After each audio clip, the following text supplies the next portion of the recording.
Hey everybody, Eternal Impressions Warframe here. I figured I'd just skip the usual, sitting around intro, and I'd just go right into it. This is the Berzerker Bundle. This is Valkyr. Of course, everything is pretty much unranked here. This is the Lecta on her back, the Cestra at her side, and the Tigris at her primary. This is going to be an awesome bundle, I'm not going to lie to you. So, my Valkyr, yes, she is colored as according to a Toho character. She is Gensokyo's only werewolf.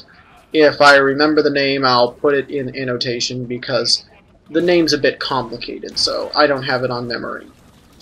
Now, we'll start off, obviously, with the Tigris. The Tigris basically hits like a truck, and if you don't believe me, that's what the developers said.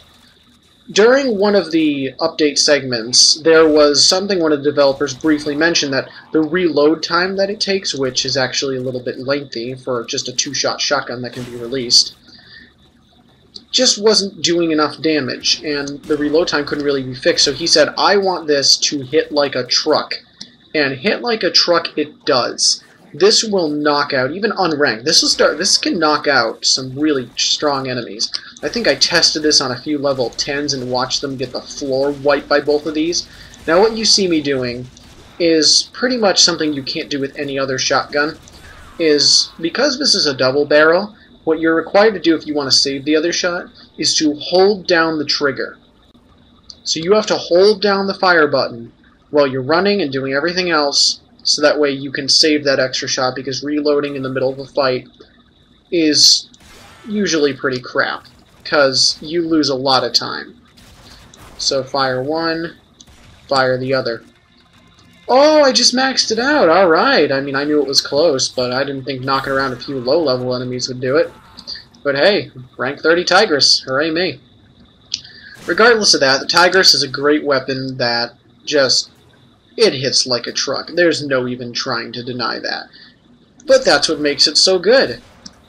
It's powerful, it's just, holy god, I can't even describe. And mind you, these are all just one-shots I'm releasing. I'm not releasing both shots all at once. Oh no, you get back here. There we go, that worked.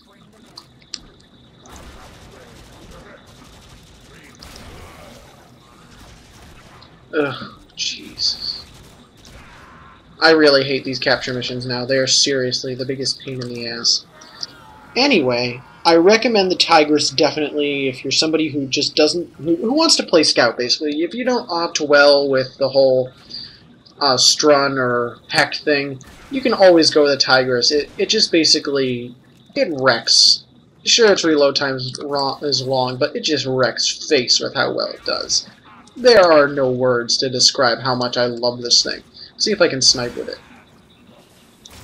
Oh, yes, it does do that much damage that I can go about. Wow. I literally can snipe with this thing at low levels. But, you know, that's what makes it fun, and let's be honest, it's kind of worth it. So,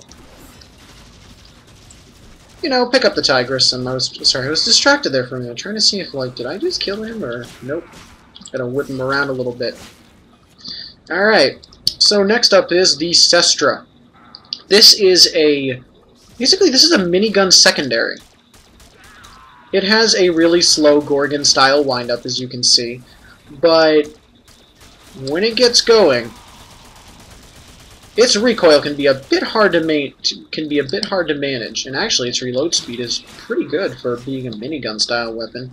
But it'll chew through pistol ammo like nobody's business. Like, seriously. If you expect to have pistol ammo, I recommend maxing pistol ammo and putting a mutation on it, because it just soaks up that much ammo after a while. Once you add speed trigger, you'll see that this really slow little wind-up time just goes away. It's such a benefit when you're in later levels that you don't have to worry about spending forever to wait for this thing to wind up so you can do some damage. This is, of course, just basic level 0 trash, so don't be surprised if, you know, it doesn't start out all that overpowered, but it is still just a wonderful weapon to use. You need crowd control. This is your weapon. Provided, of course, the enemies are close enough, because this thing's kickback is insane. Regardless of that, we're going to move to the last weapon, which you've seen me use every now and again. This is the Lecta. It is a corpus whip that deals automatic electric damage. So the electric damage is pre-infused in it. You don't have to add anything else to it, but all it does is electric damage. No puncture, no slash, no pierce. It's a purely elemental weapon, and to be honest, kind of sucks. I mean, it's not at all that good, and it's really clunky the first time you use it, because look at how this whip works. You have to try and tag enemies with the little edge of this whip. See how it hits right here? You have to hit an enemy at that distance to do maximum damage, or to be honest, to do any damage. And trying to master that's really clunky, especially on the third strike, where you won't get much out of it if you just kind of toss it and flail it around like you saw me doing. You're not going to get much out of it. But once you add speed trigger and you add a huge crit rate to it with true steel, you'll find that this weapon actually gets alright. I mean, I'm not going to say it gets pretty good, but it gets alright. Like, you know, you can handle it.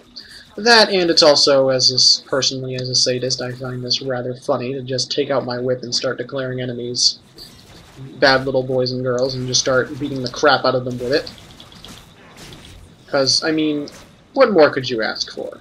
It's just good old-fashioned unclean fun. So lastly in this bundle is Valkyr. You get right the hell over here. I am not going to chase you down. Anyway, Valkyr is quite an interesting frame. Now, when somebody said Valkyr and we saw her armor rating, I mean, we expected her to be the next best thing, like the next greatest tank. That's not Valkyr's function, sad to say for all of you people. Yeah, her armor rating is pretty ridiculous, but she's hardly a tank. I mean, yeah, she can take up a lot of hits, but that's not because of her shield, it's because of her health. And health doesn't really come back. I mean, in the old update, where health was always around, and every time you open a chest you got 20 health, yeah, that would work, but nowadays health is pretty hard to find.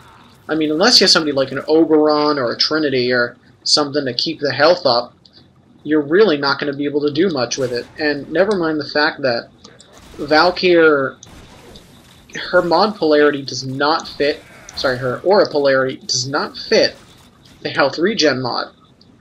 I find that really weird. It fits the up melee damage mod and up rifle, but again, you would think it would want to fit the health mod because you'd slowly get your health back, which would make her, you know, not really a great tank, but it would at least give her something for her abilities, but sadly we don't get that. I guess it's to remind people that just because you think it's a tank doesn't mean it is. So yes, Valkyr can soak up the damage, so to speak, and yeah, she can really take a beating on her health, but the thing is, once you take a beating on your health, you don't get refunded on that. Shields you get refunded on. Health, not really. So just be careful of that. Now, the type of mod that's ideal for her is the mod Rage. 30%, actually 40 when it's maxed out, 40% of all health damage is converted to energy. That is what you want for Valkyr. Because if you're starting to get close to the point of, you know, near dying, with the amount of health she has, you should have more than 100 energy on the ready. And then you'll have to find your own way in terms of getting your health back. Because the one skill you want to learn to use is Hysteria. You become an invincible ball of rage that just claws everything's face off. And that's where she comes in. So I recommend Rage plus Hysteria to pretty much max her out, and that's what makes her so tankly. Not the fact that she's like Rhino and can just shrug off damage because his shield capacity can go over 1,000. So, that is it from Eternally Prussian's Warframe. I'm finally caught up on both bundles. Know Your Allies Volt is going to be coming out soon. If it isn't already out by the time this video is out, I'm sorry. So, that is it. I hope you enjoyed this video, and I'll see y'all later.